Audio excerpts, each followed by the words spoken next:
Oh, time for a Las Vegas Triathlon Club member spotlight. Oh, this is great. I'm John Mercer, president of Las Vegas Tri Club. Bob Gamble, board member extraordinaire operations. Thanks, Bob. How's it going tonight? It's going pretty good. Good, Going good. pretty good. I had a rough week, and I'm just getting over it now, so I feel good on the way on the Awesome. upswing. Well, this is always motivating to talk Yeah, with a member and do a little spotlight. We got Chris Leslie as our repeat, which is fantastic. So this is going to be good to catch up with him since last time we've had him on the spotlight. And Chris, thanks for joining us. How are you? I'm doing great. Thanks for inviting me again. I appreciate Yeah, it. this is great. And I'll tell you, I saw a picture of you running with your running buddy Paul Hayes, Yeah. and I loved it. And I'm like, oh my gosh, we got to get Chris back on because Chris has just been putting in a phenomenal effort in training. And when he's running next to Paul, you look like a giant. Yeah, it's funny. He looks like my kid, my little brother that mom made me take to the track with me. Well, you guys work so hard and have a lot of fun, and I'm glad you decided to come back on, and we're gonna have fun talking about your 2022 and what you want to do Yeah. in 23. So before I get going too far, though, I'm going to turn it over to Bob for the official introduction. All right, thanks a lot, John. And I'm looking forward to this as well because Chris has a really wonderful story. And for people who are listening, what John was alluding to is the fact that Chris is 6'4" and 225 pounds. He is not your average, small, slight build triathlete. He's a monster and fast and strong on top of it too. So, and as a matter of fact, in 2022, Chris won the Clydesdale division on all four of our club races. So he's no slouch. And we're going to get into some of his other races that he did last year and what he's going to be doing in 2023. But just as a recap, there's a lot of people out there, I'm sure, who didn't, weren't even members 2 years ago when we had Chris on. So Chris, welcome. Yeah. I appreciate you being on again. Yeah, thanks. And just to catch everybody up, tell us about how you got started into triathlon. Okay. And then your first triathlon, which was, and so everybody knows in case Chris skips it, his first triathlon was Sand Hollow Olympic. And that's a tough race for your first triathlon. Well, I came off of being in, doing CrossFit for a lot of years. So I had a pretty good base built up, and I had this idea that I could do it, like an Olympic distance wasn't that bad, right? So I could swim a little, I could bike a little, I could run a little, right? It was going to be fine. But, in 2021, kind of when the pandemic happened, everybody started shutting down the gyms.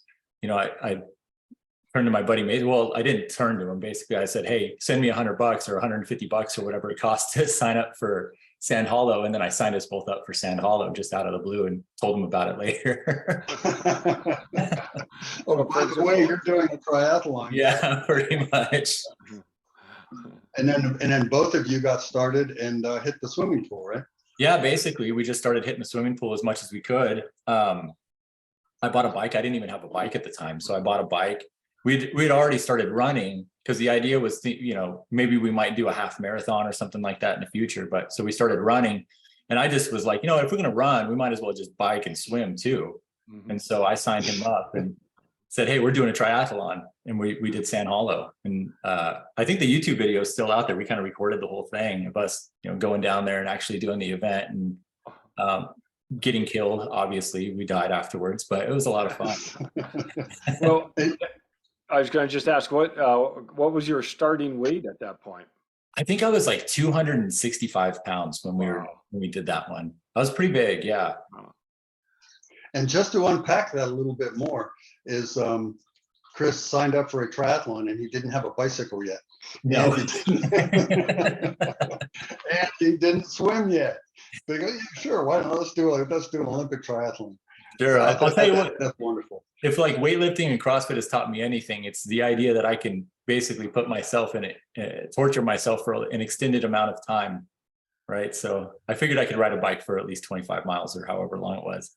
I guess that's something positive to say about CrossFit, right? Yeah, that's about the only that's the only positive thing. Yeah, but it must have worked for you. And It- something else that folks who are watching might not know, um, with one very small exception, that was your introduction to open water swimming. And that was Yeah. the first time you did an open water swim. Yep. So tell us what that was like, please. It was interesting. The only thing that I'd done before that is I think Nancy Jones was doing some of those little swim clinics at Lake Las Vegas, and I went to one of those just so I could try on a wetsuit, right, and just kind of like put my face in the water, some cold Lake Mead water. So I just had maybe 30 minutes out there before we actually did that, did the open water swim in Sand Hollow. It's just kind of one of those things where I just, I just put my face down in the water, and I just had this routine where I was just counting. I was like, blow, right? So bubbles, bubbles, bubbles, breathe. Bubbles, bubbles, breathe. And that was just going on in a loop in my head the whole time I was swimming, was just breathe, just the whole, I was just saying the word bubble, bubble, bubble in my head. So I'd count to 3 and then breathe and bubble, bubble, bubble, breathe. And so it just kept on a constant stroke. Yeah. And I want to talk about that just for a second, because a lot of people get in the water and they want to go fast, and they think, I'm going to get in the water and I'm going to swim hard.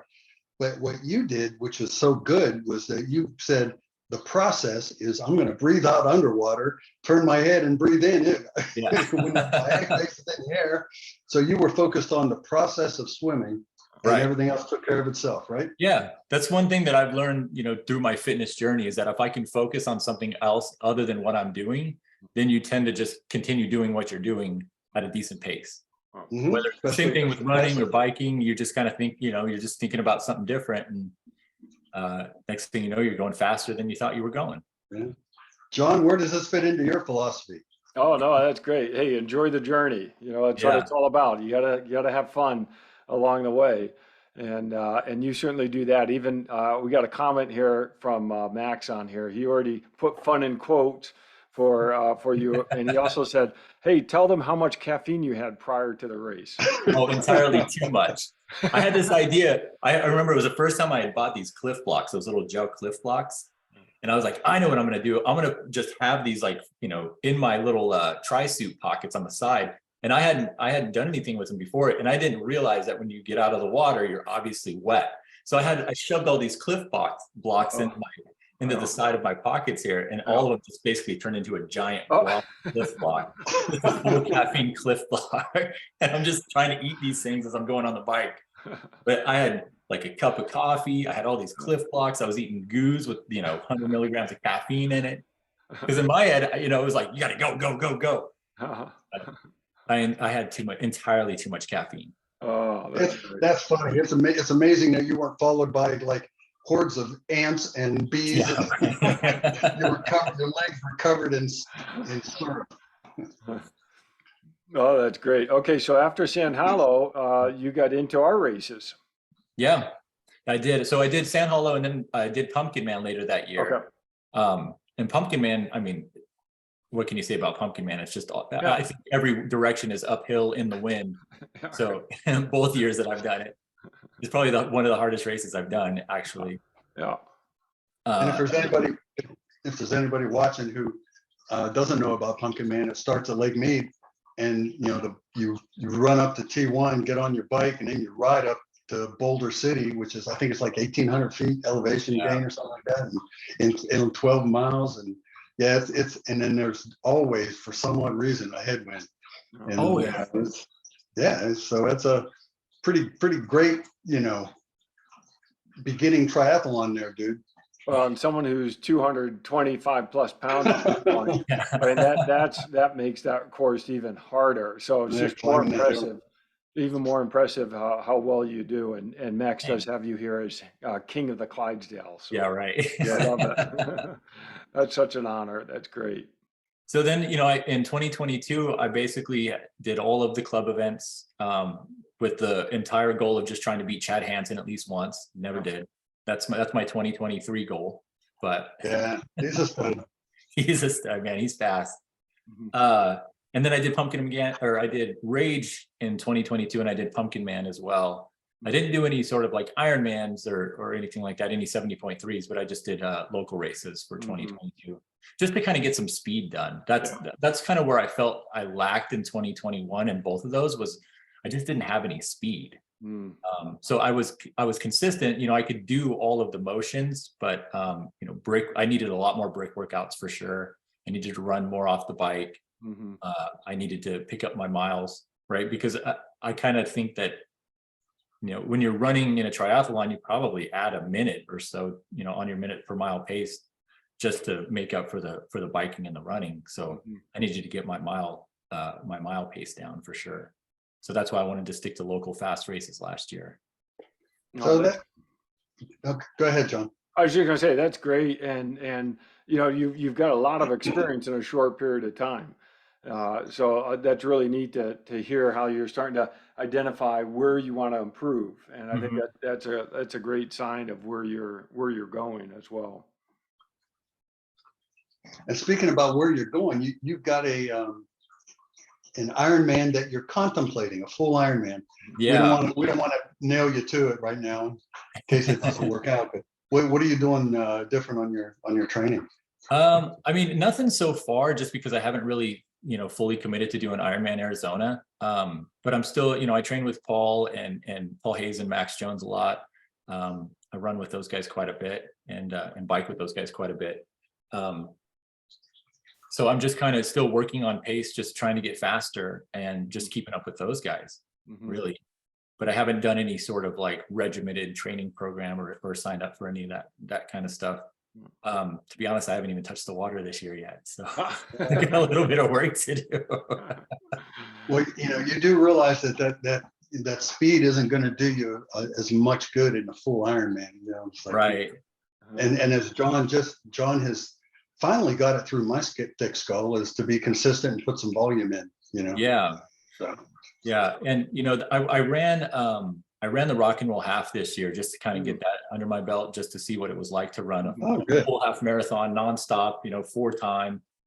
And I did it in my goal was under 2 hours, and I had a stretch goal of 1:50, and I came in at 1:55. And that's crazy fast. Awesome. That's wonderful. Yeah, so I felt pretty good after that. Yeah, that's fantastic. So, all right. So now let's back up, because I love that you did all 4 of our events last year. And, you know, now that the water level continues to keep going down, you've got a lot of experience under your belt of racing down at Boulder Beach and having that long transition between the swim and the bike. But let's talk through and sort of tease out your experience with doing the Tri Club sprint course. So what time do you usually get there to set up? I probably get there at like 5. I like to get there early. I'm an early riser anyway, so getting up early is not a problem for me. I like to have time to set up all the stuff, walk around, say hi, you know, and do all that kind of stuff. So I get there pretty early. I get there between 4:30 and 5 every time. Wow. Yeah, we're gonna have to get you to pull the trailer then. Well, yeah, that's right. Yeah, because you gotta get there. You gotta get there pretty early for that. Yeah, and it is a fun race because you know almost everybody that's there, or by the end of the season, you'll typically know everyone.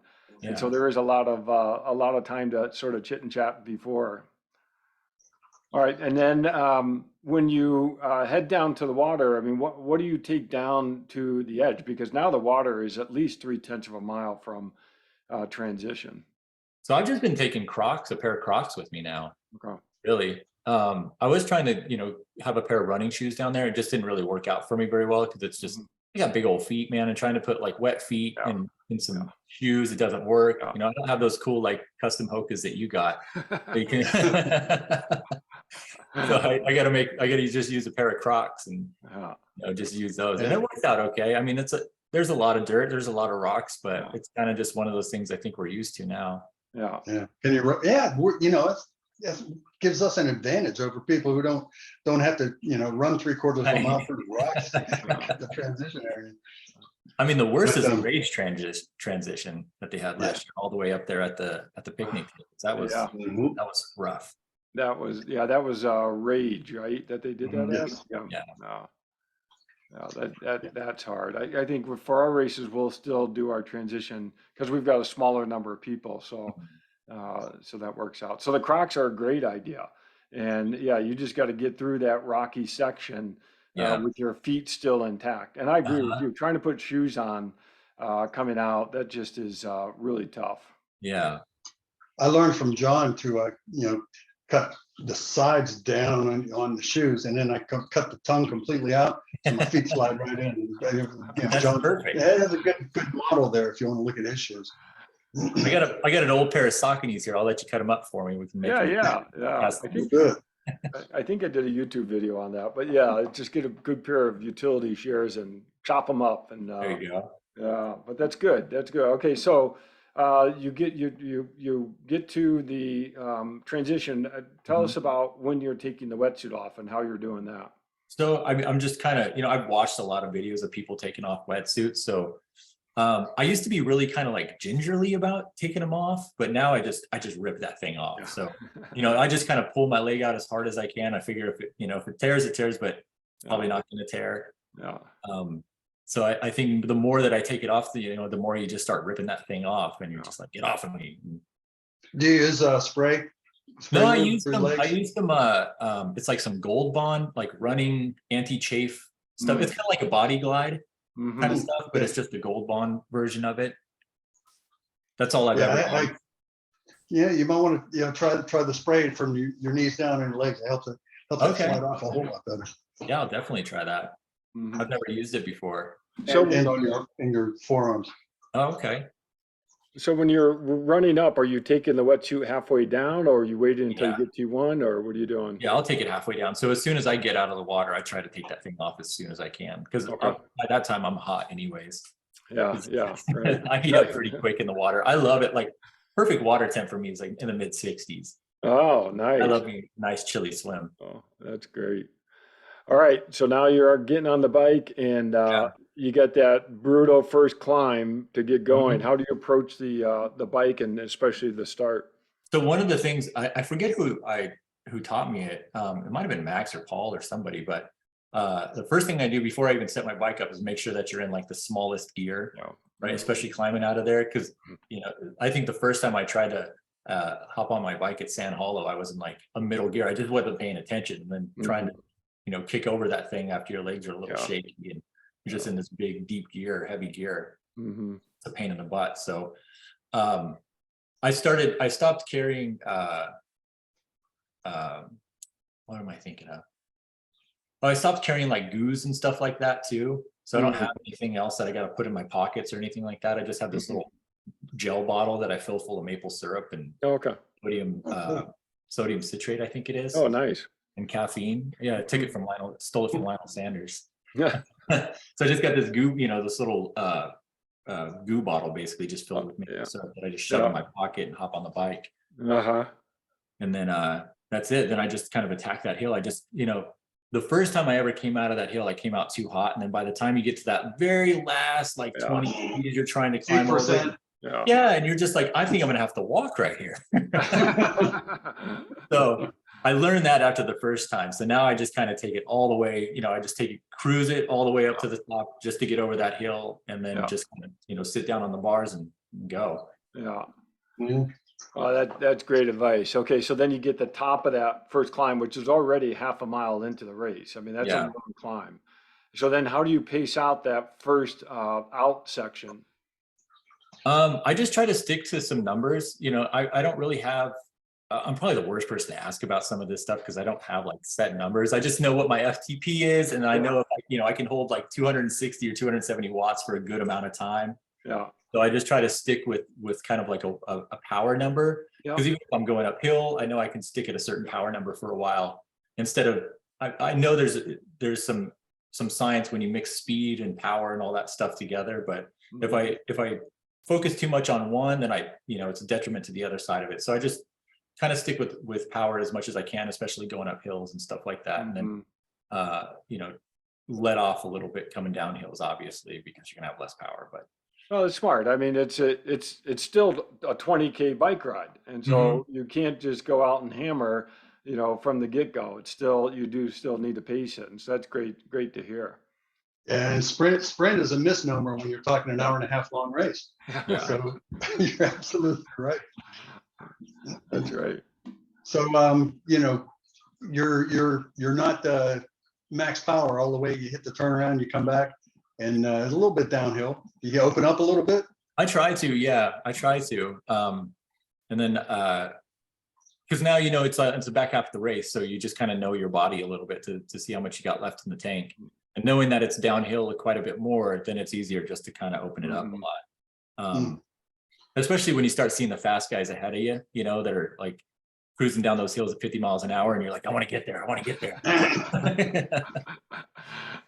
I always love when you hit the smooth part of the pavement again. You go from that that rough sections, and then all of a sudden you hit the smooth part, and you're like, oh, this is great. It's funny how your speed goes up about three or 4 miles an hour. Oh yeah, because you know you only got a couple miles left. Oh. So anyway, so you're coming down the hill, and hitting you know, the transition. You come off your bike. What's that like? Oh, have you gotten used to running after the bike? Yeah, I mean, it's still a struggle a little bit because, well, a struggle for me because I tend to come out pretty hot off the bike because I keep a medium high cadence when I'm riding. So I try to keep that same turnover, which, you know, is like, oh, that's smart. I think my cadence on the bike will be anywhere between like 80 and 95, somewhere in there. And then I try to, when I come off the bike into the run, I know I need to start a little bit less than that, but I tend to just try to keep that same cadence on the run. So I have to make this mental note of like, slow down, because otherwise I'll come out too hot and try to keep that same turnover, which is just too fast for me for run. Cause that's like I don't know, it could be like a 180 turnover. And for a big guy like yourself, you've got long legs. Yeah. The magic number of 180 is a little bit strong for somebody who's got 35-inch inseam. Yeah. So I'd rather slow down, take your stride for sure. So when you're coming down the hill, entering T2, you're wearing bike shoes at this point, clip-in. Yeah. When do you decide to get out, or do you get off and then change the shoes in T2? I just change the shoes in T2. I don't take my feet out or anything like that. For sprint distance, I stopped wearing socks altogether too. So I just kind of take my feet out, you know, just rip those shoes off, just throw the shoes on, or throw on running shoes and go. I figure I can do that for a sprint. That's fine. Yeah. But anything longer, I'd probably put socks on. But you leave your cycling shoes on in T2 until you get there. Yeah. Yeah. Yeah. You don't come out of them on the bike.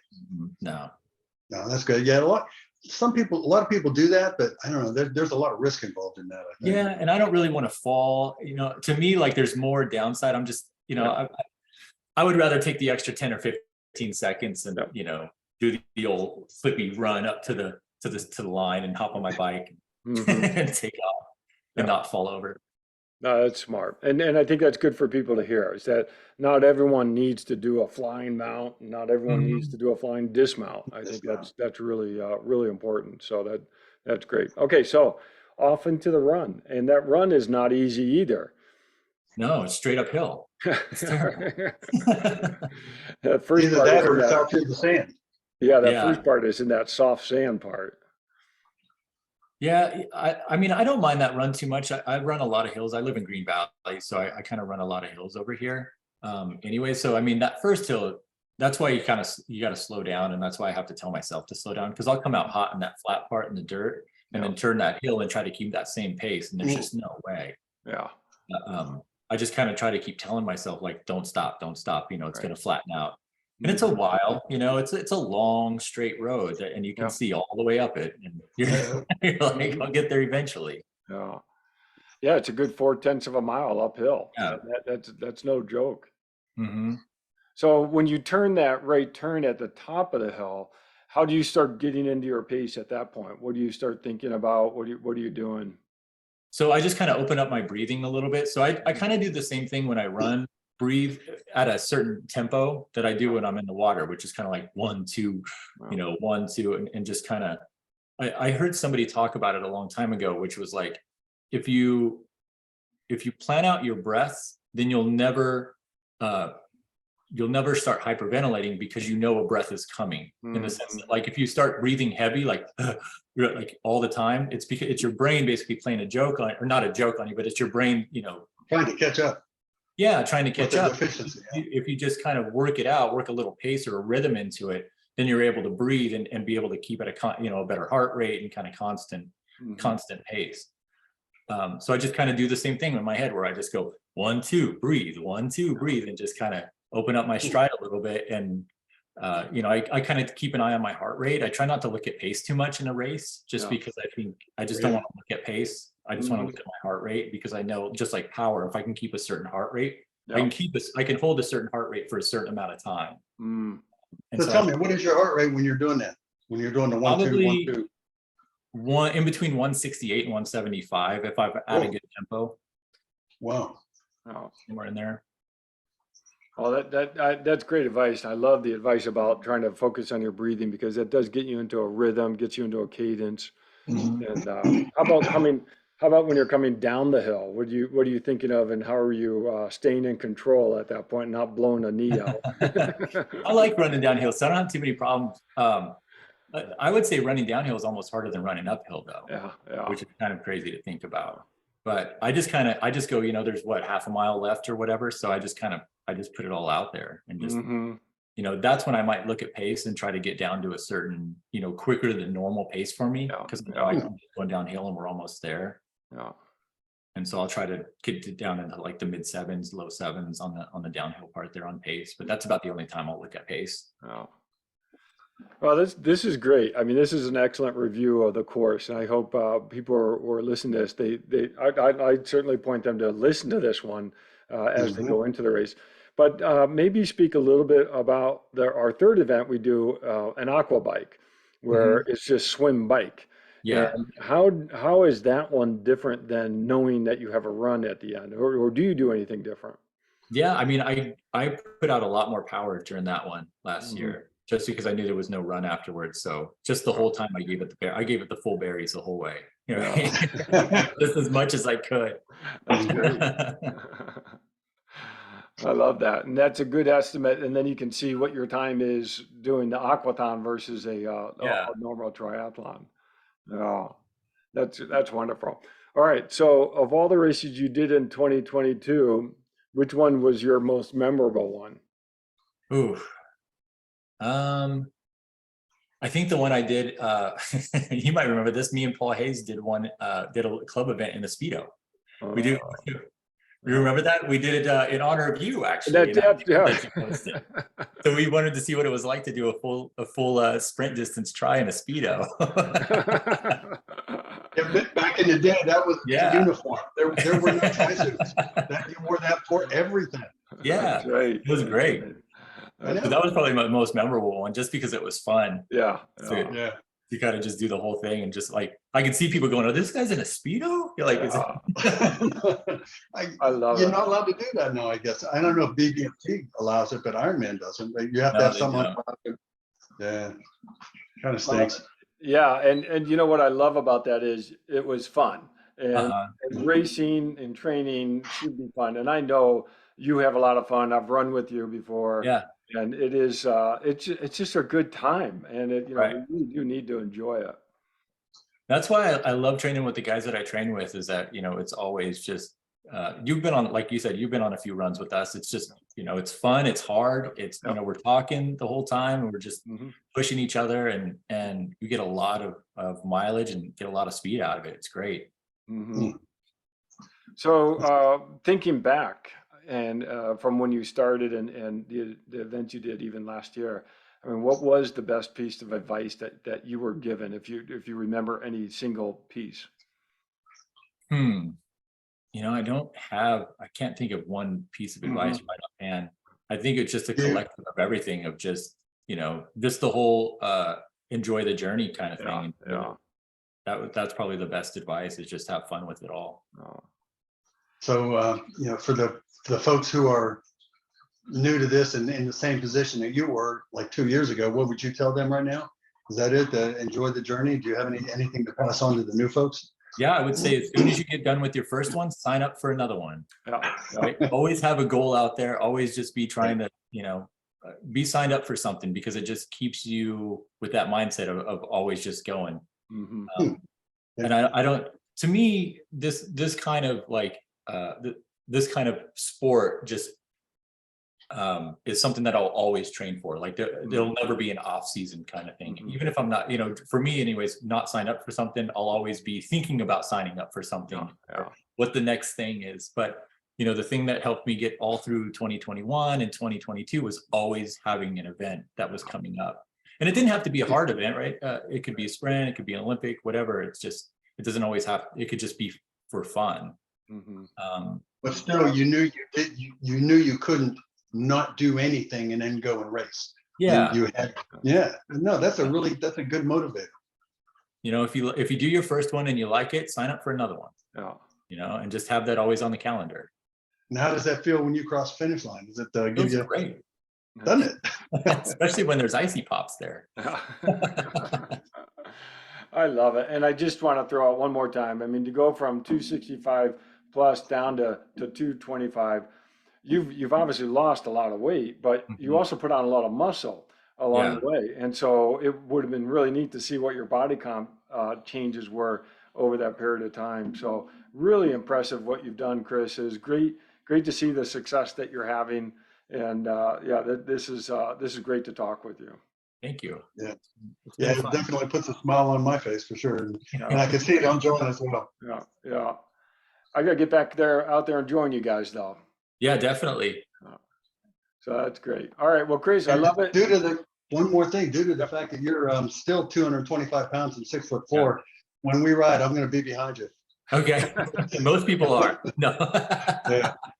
Well, I'm an old fart. I have an excuse, so I'll take you up on that for sure. Yeah, definitely. I'll put out a good draft. That's for sure. Awesome. Chris, All right. Thanks thanks again, so Chris. much. Yeah. Thanks, guys. Okay. Have a good evening, everyone.